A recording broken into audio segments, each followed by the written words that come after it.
오늘 전가할 말씀은 시편 145편 17절에서부터 마지막 21절까지 기록된 말씀을 받들어 봉독합니다.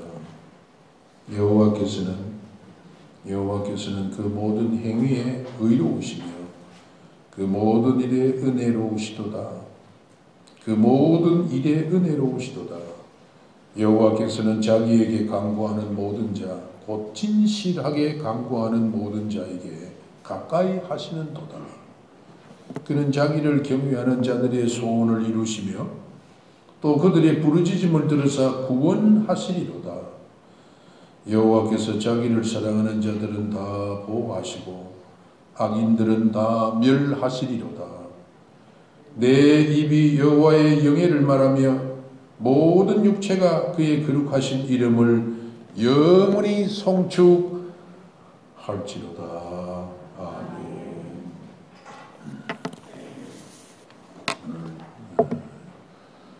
2020년도 추수감사주일 땡스기빙 데이라고 하는 날인데, 미국은 청교도로 세워진 나라이기 때문에 감사주일을 국경을 지키고 모든 백성들이 하나님 찾고 하나님 경외하고 그 섬기는 그 정신이 아직도 법적으로 보장되고 있고, 물론 다 참여하겠습니까만 시대 정신, 그 국가의 정신이 아직도 흐트러지지 않았다고 하는 측면에서 우리 교회가 참으로 본받아야 될 점이다.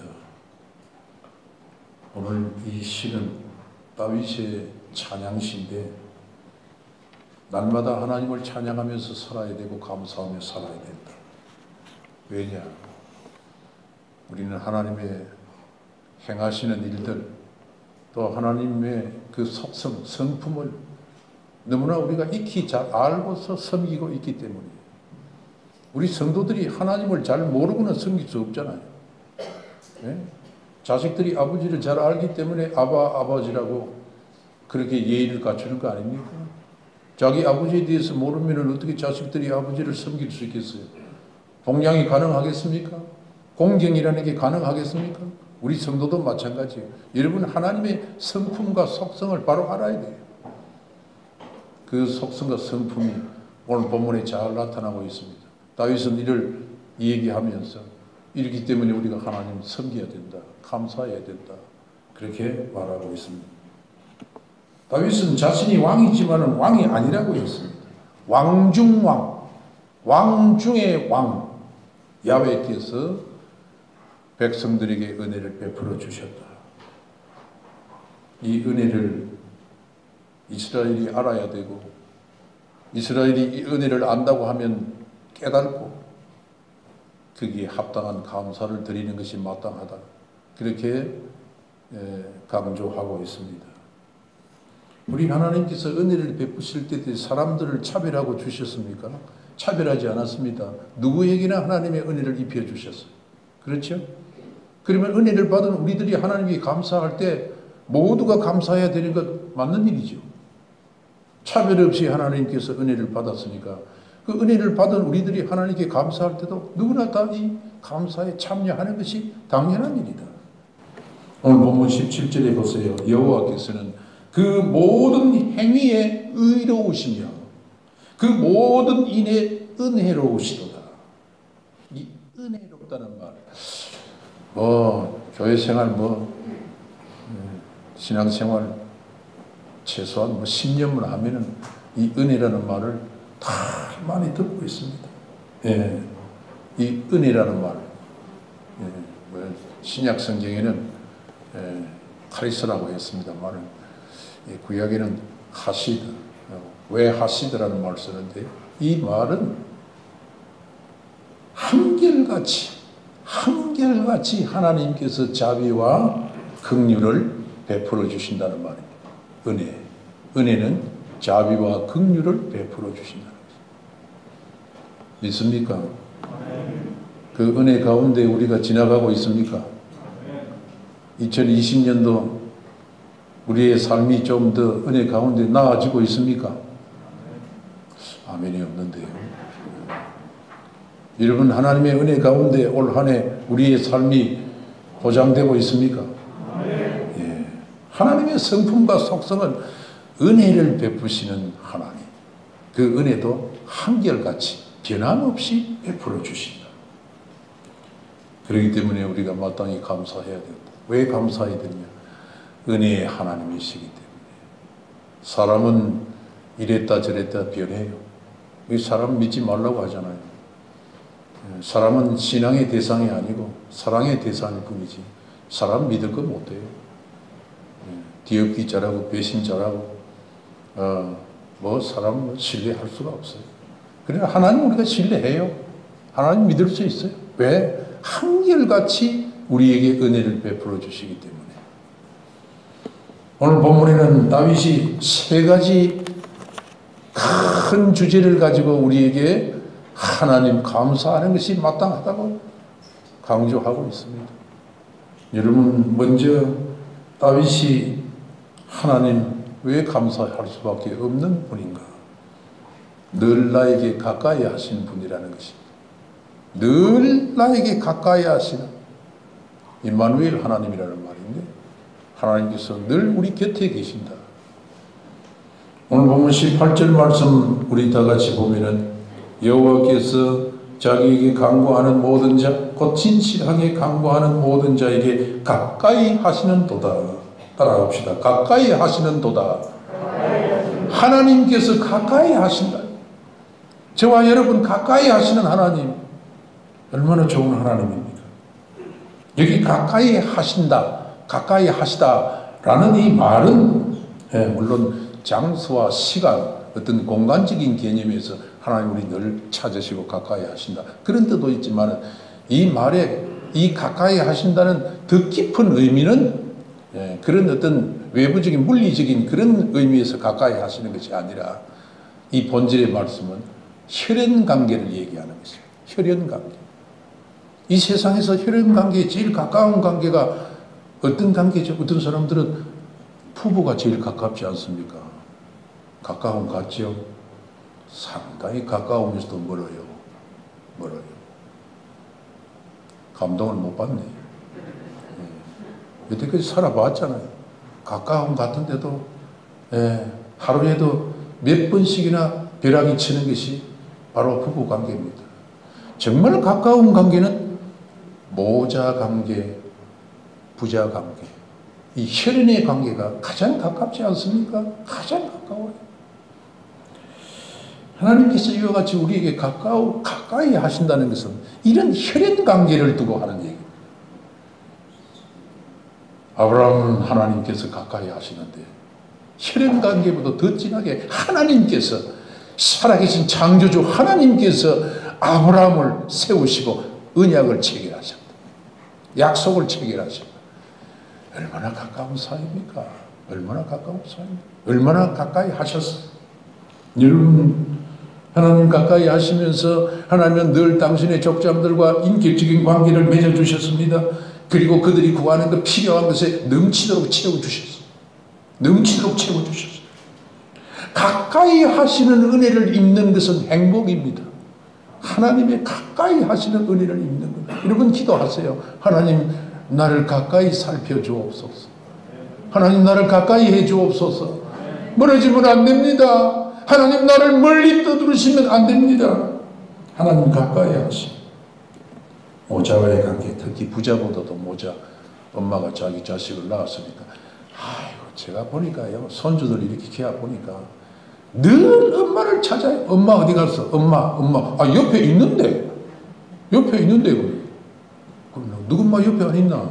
옆에 안 있나? 엄마 입에 달고 살아요. 엄마. 그게 혈연 관계야. 모자 관계.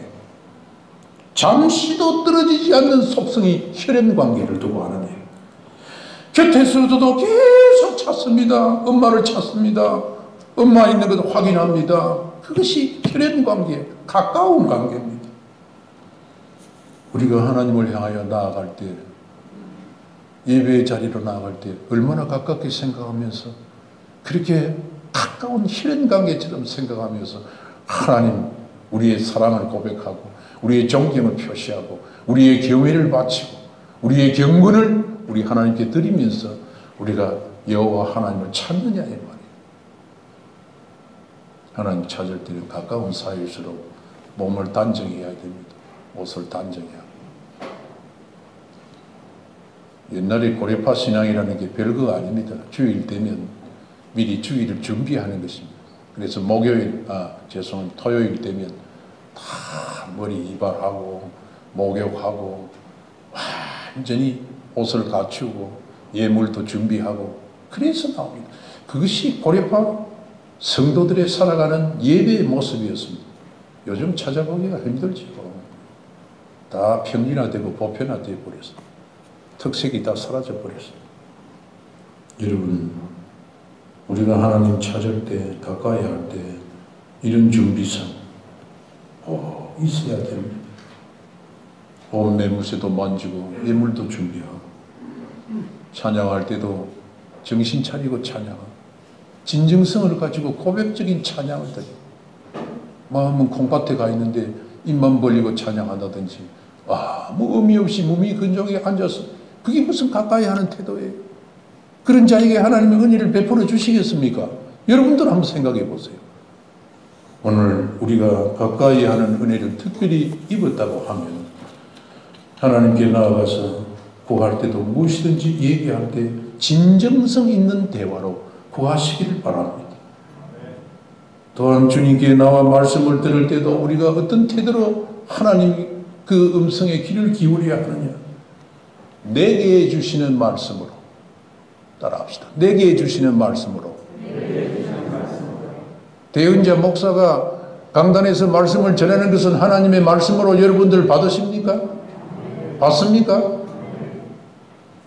내게 주시는 말씀으로 송이꿀보다 더 단맛을 느끼면서 다윗은 헐떡거리는 심정으로 그렇게 말씀을 받는다고 했습니다. 말씀마다 감탄하는 자세로 아멘. 주여 제가 받아 시행하겠습니다. 이 말씀 제 신비에 새기겠습니다. 주여 옳습니다. 그 말씀이 나에게 양약이 되는 말씀입니다. 흩어진 몸집이나 무례하고 규모 없는 그런 자세는 예배 시간에 찾아볼 수 없는 것입니다.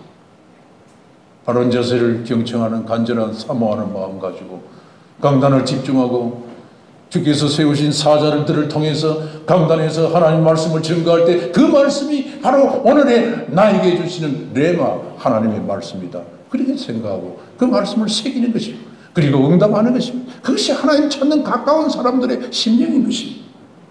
여러분 정말 하나님과 가까이 있다고 생각하십니까? 그런 온 영으로 온 몸으로 느끼면서 우리들이 이 한 해를 지내오고 있습니까? 올 한 해도 가까이 하신 하나님의 은혜를 우리 모두가 입었다면 이 시간에 진정으로 감사가 풍성해지기를 바랄 뿐입니다. 할렐루야. 오늘 다윗이 왜 감사해야 되느냐 그 두 번째 근거를 밝히는 말씀이 19절에 있어요. 그는 자기를 경외하는 자들의 소원을 이루시며 자기를 경외하는 자들의 소원을 이루시며 그들의 부르짖음을 들어서 구원하시리로다. 여기 경외하는 자들의 소원을 이루시며 이루어 주신다고 했습니다. 소원을 이루신다. 이 이루신다는 히브리 말은 응답한다는 말이에요. 여러분들의 소원이 응답된다는 거예요. 얼마나 좋습니까? 여러분들의 간구가 응답된다는 것입니다. 믿으시기를 바랍니다. 여러분의 간구, 하나님의 자기 뜻대로 구하는 모든 기도를 물리치지 않는다고 하셨습니다. 응답이 분명히 있습니다. 시편 기자는 성도의 소원이 하나님을 경외하는 데서 비롯되었다고 하면은 반드시 여호와께서는 그 부르짖음에 귀를 기울여 들어주시고 이루어주시고 응답하시는 은총을 쏟아붓는다는 것입니다. 응답하신다. 응답이 얼마나 중요합니까? 응답이 뭐인 줄 아십니까? 몰라요. 내가 말을 하는데 상대가 거기에 반응을 해서 나에게 말을 하는 거예요. 그게 응답입니다. 제일 기분 나쁜 게 무슨 말인 줄 알아요? 내가 얘기했는데 반응이 없어요. 그럼 자기를 무시하는 거잖아요. 그게 무슨 소통이고 그게 무슨 커뮤니케이션입니까? 그게 의사소통이라는 말을 그렇게 씁니까? 주고받는 거예요. 주고받는 거. 하나님의 뜻대로 우리들이 말씀을 통해서 우리들이 하나님께 올리는 진언이 되고 신앙 고백이 되고 우리의 간구가 한 진정성을 가지고 하나님 앞에 구할 때 아무런 응답이 없다. 당신 쪽에서 우리에게 주시는 리스폰스가 없다 이 말이야. 그렇게 되면 뭐가 되는 거예요? 하나님께서 우리에게 반드시 응답하신다. 반드시 있습니다. 응답하시는 하나님께 감사하시기 사시길 바랍니다. 응답하시는 하나님이기 때문에 우리는 든든합니다. 사랑하는 성도들이여, 오늘 사랑하는 성도들이여, 올해도 우리가 영광스러운 교회의 이름을 우리에게 주셨습니다. 놀라운 사실은 하나님께서 당신을 가까이 하는 자들에게 찾아오시는 뿐만 아니라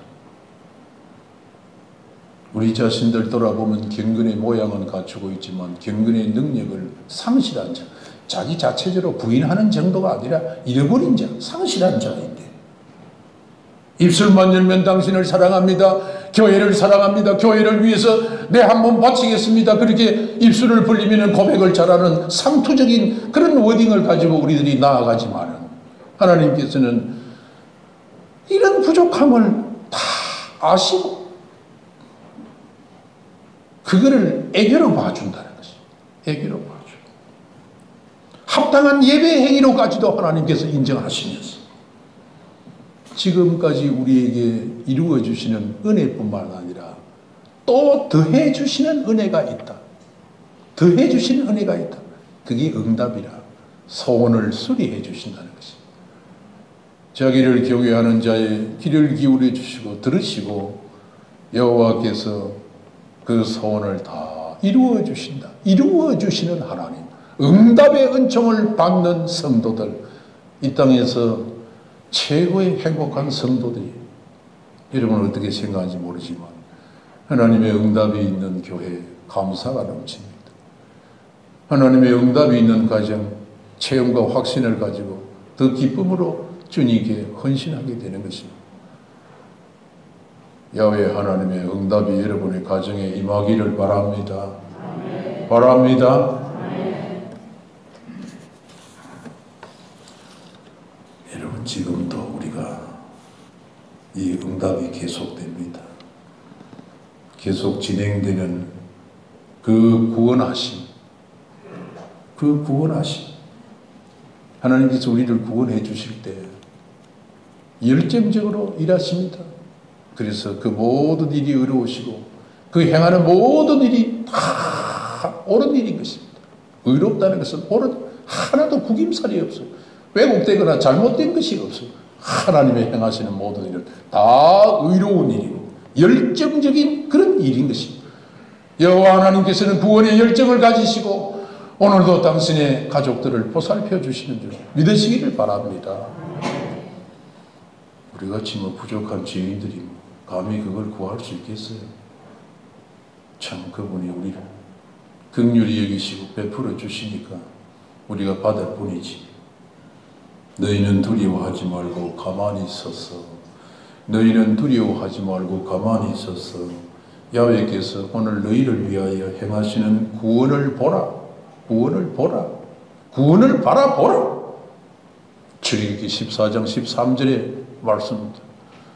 홍해 앞에 벌벌 떨고 있는 이스라엘 백성들, 뒤에는 즉 바로의 군대들이 병거와 마차를 타고 요즘 말로 하면 탱크를 몰고 와서 이스라엘을 푸시하고 압박합니다. 강이 막혀 있습니까? 아닙니다. 바다가 막혀 있습니다. 넘실대는 그 홍해 바다 건널 수가 없습니다. 그럴 때 모세를 통해서 하나님께서 자기 백성에게 주시는 말씀이 뭐냐? 오늘날 여호와께서 너희를 위하여 행하시는 그 일을 구원을 바라보라. 바라보라. 하나님이 행하시는 일. 하나님께서 길을 열어주시고 길을 열어주시니 우리 그 길을 가운데 행하는 것이고 바다를 갈라내시고 그 바다가 질퍽친 갯벌이 아니라 그야말로 딱딱한 그런 하드 페이버먼트, 그런 땅으로 하나님께서 만들어 주셔서 그 길을 우리들이 걸어갈 수 있도록 해 주시고, 얼마나 놀라운 은총입니까? 예? 하나님이 행하시는 온전한 일 아닙니까? 또한 하나님께서 이스라엘 백성들을 안돈시킵니다. 출애굽기 14장 14절에 기록된 말씀, 여호와께서 오늘 너희를 위하여 직접 싸우시니 너희는 가만히 있어라. 너희는 가만히 있어라. 내가 너희 대신에 싸워주시겠다. 예. 그날 바로의 군대와 애굽의 군사들은 다 홍해 바다 가운데 그들이 여호와와 싸우다가 다 몰살당했습니다. 다 떼죽음을 당했습니다. 흔적조차 없이 사라졌습니다. 할렐루야. 계속 진행됩니다. 소원을 들으시고 수리해 주시는 하나님, 응답의 은총을 우리 교회에게 주시는데 감사하지 않습니까? 이 어려운 우한 바이러스, 우한 폐렴이 지금 전 세계를 덮었습니다. 우한 폐렴하면 사람들이 싫어한다며요. 중국에서 우한에서 발생된 폐렴인데 전 세계를 덮었어요. 뭐 코로나19든지 우한 폐렴이든지 같은 종류입니다. 얼마나 힘든 지금 우리가 시국을 지나고 하고 있습니까? 이럴 때 하나님께서 우리 기도를 들어주지 않으시면 우리가 누구에게 구하겠습니까? 여러분 구하시기를 바랍니다. 도와주실 줄 믿습니다. 응답의 은총이 있습니다. 길을 내주십니다. 오늘 다윗은 마지막으로 왜 감사해야 되는가? 왜 감사할 수밖에 없는가? 늘 자기 백성을 보호해 주신다는 것입니다. 여러분 하나님의 보호를 믿으시기를 바랍니다. 보호를 믿고 살아야 됩니다. 오늘 본문 20절 다 같이 한번 읽겠습니다. 20절입니다. 여호와께서 자기를 사랑하는 자들은 다 보호하시고 악인들은 다 멸하시리로다.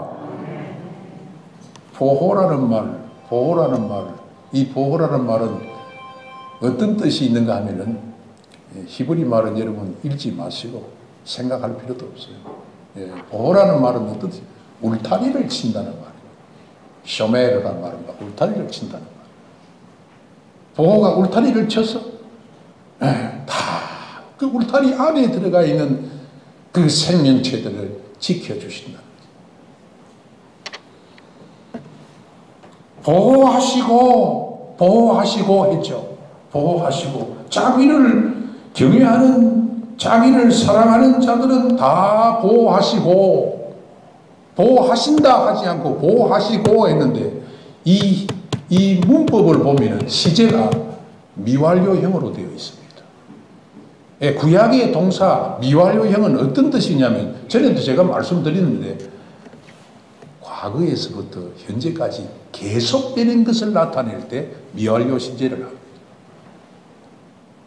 그래서 하나님께서 보호하시는데 뭐 보호하시다가 말았다가 일을 하다가 그만두고 그런 분이 아니고 한 번 자기 백성들을 보호하시면 그 보호하심이 계속 진행된다는 것입니다. 끝까지 지켜주신다는 거예요. 자기를 사랑하는 자들이기 때문에, 당신을 사랑한다는 그런 언약 관계에 있는 자기 백성이기 때문에 하나님께서 자기 백성들을 보호해 주신 지속적인 보호, 계속적으로 지켜주신다는 것입니다. 우리는 뭐 한번 하겠다고 하다 그만둘 때도 있고 뭐 이런 핑계 저런 핑계에 대해 구실을 붙이고 자기 변명 가지고 그렇게 자기 얘기를 진리도 아닌 말씀을 가지고 그렇게 내세울 때가 얼마나 많습니까? 그러나 하나님께서는 한번 보호해 주시겠다는 그 언약 가운데는 끝까지 수행하시는 분이라, 끝까지 지키시는 분이라. 그러니 과거에서부터 오늘까지 계속 그 행위가, 그 동작이 계속된다는 것이니까 미완료 시제로 나타내를 볼 때, 그러면 앞으로는 당신의 사랑하는 자들을 내려놓겠는가? 아니야. 계속 보호해 주실 줄로 믿으시기를 바랍니다. 그게 감사할 이유입니다. 하나님의 보호가 없으면 우리 살 수 없어요. 아유, 파리에는 뭐 하루에 프랑스에는 하루에 2만 명 확진 환자가 생기다니, 나는 세상에 그 가짜 뉴스 아닌가 그런 생각이 들 때가 있어요. 가짜 뉴스. 왜? 우리는 많아봐야 190명, 200명 넘을 때는 있었지만 2만 명이 생겼으니까 얼마나 하나님의 무서운 진노이지 아닙니까? 세계적인 이 대재앙, 팬데믹, 전염병은요, 재앙입니다. 하나님의 심판입니다. 여러분 꼭 기억하세요. 악한 자들은 다 멸하시기로다.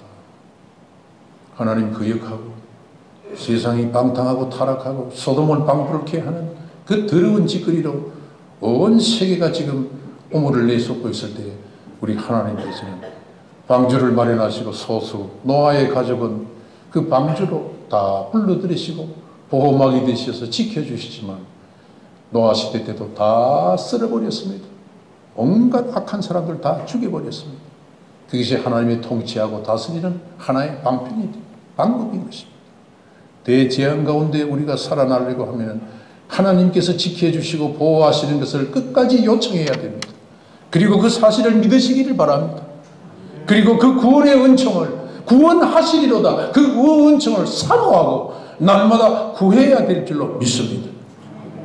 2011년 3월 11일이지요.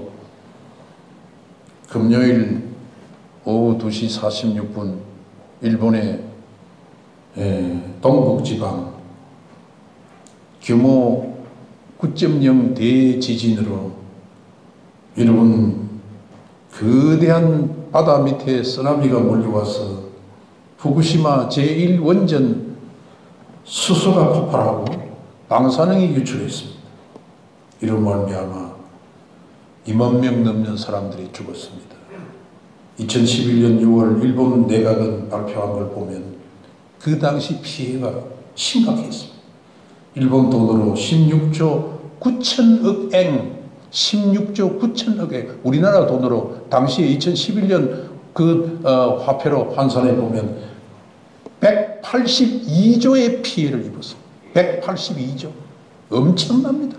한 번 때리니까 182조가 날아갔어요. 2만 명 넘는 사람들이 죽었어요. 그 이후에도 정신적인 그런 타격으로 말미암아 많은 사람들이 정신질환자, 우울증 환자들이 생기고 아직도 치료하고 있다 보니까 후쿠시마 이 대원전, 이 쓰나미로 밀어든 이 대재앙도 하나님의 심판이라고 저는 믿습니다. 하나님께서 우상 숭배하는 것 싫어하십니다. 하나님께서 창조 질서를 파괴하는 것 싫어하십니다. 하나님을 섬기지 않고 하나님의 창조질을 파괴하고 하나님을 거역하는 것 하나님께 용납하지 않습니다.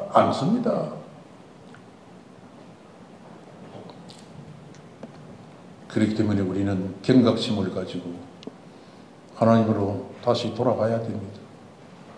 하나님 나를 지켜주옵소서.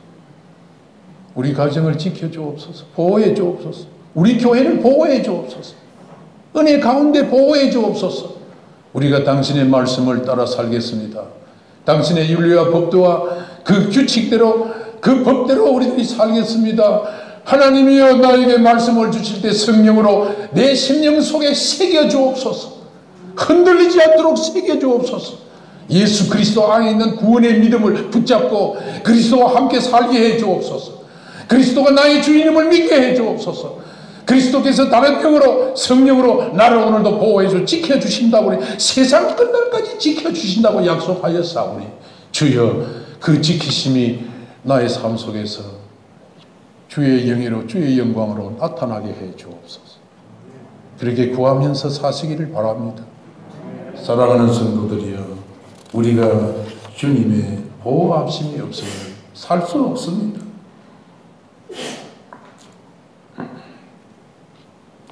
어떤 할머니가 손자를 데리고 해변을 산책하다가 갑자기 막 파도가 막 덮쳐가지고 손자를 그냥 바다에 삼켜버렸어요. 할머니가 다급하게 하나님께 기도합니다. 하나님, 이 어린 손자 하나밖에 없는 손자인데 머리 트럭 하나 삼지 않는다고 하셨는데 하나님 이 아이를 살려주시면 나의 전 재산을 바치겠습니다. 할머니 돈이 많아요. 그런데 파도가 삼켰는데 다시 손자를 내치면서 무태 탁 떨어뜨렸다. 할머니가 손자를 자세히 살펴보니까 아무 다친 데가 없어요. 정상이에요. 그런데 돈이 아까운 생각이 들어요. 딱 보니까 손자 모자가 없어. 그래서 하나님, 머리털에 하나 상치 않는다고 하셨는데 모자는 어디 갔습니까? 모자가 있어야 물질을 바치겠습니다. 모자가 없어 못 바치겠네요. 그렇게 하더라고요. 여러분, 우리가 여호와 하나님의 뜻과 성품을 알아야 됩니다. 그래야 하나님을 기쁘시게 섬길 수가 있습니다. 이 혼탁하고 어려운 시국을 지나가지만 우리 하나님의 그 변함없는 속성, 그 성품, 여호와 자기 백성을 지켜주시고 자기 백성 가까이 찾아오시고 가까이 하시고 그리고 지키시고 보호해 주시는 그 하나님의 성품, 그런 것을 가리켜서 은혜라고 하는데, 은혜가 바로 한결같은 자비와 긍휼이 변함이 없으시는 분이에요. 그런 성품을 가지고 그렇게 계신 그분, 우리가 이 한 해를 지나면서 어찌 감사를 중단할 수 있겠어요? 어떤 분이 저한테 전화를 하면서, 목사님, 이 어려운 코로나 시국인데 추수감사를 합니까? 추수감사를. 그래서 그리고 그 동네는 안 합니까? 그러니까 우리는 감사를 할 수가 없네요. 아무리 어려워도 감사해야 되죠. 코로나가 웬 말입니까? 우리 하나님, 우리에게 자비와 긍휼 계속해서 베풀어 주시는 그 거룩하신 하나님, 그 변함없는 그 자비의 하나님을 우리가 알고 있을진데 어떻게 감사를 중단하고 감사를 멈출 수가 있겠습니까? 오늘 우리들이 이와 같은 은혜를 입고 사는 우리 다윗의 고백과 같이 오늘 이 추수감사주일에 여러분 풍성한 감사를 주님께 드리시고 감사의 향을 가정에서도 피우 오늘 열방교회와 함께 온전히 하나님께 드리는 뜻깊은 감사주일이 되시기를 주의 이름으로 축원합니다. 축복합니다.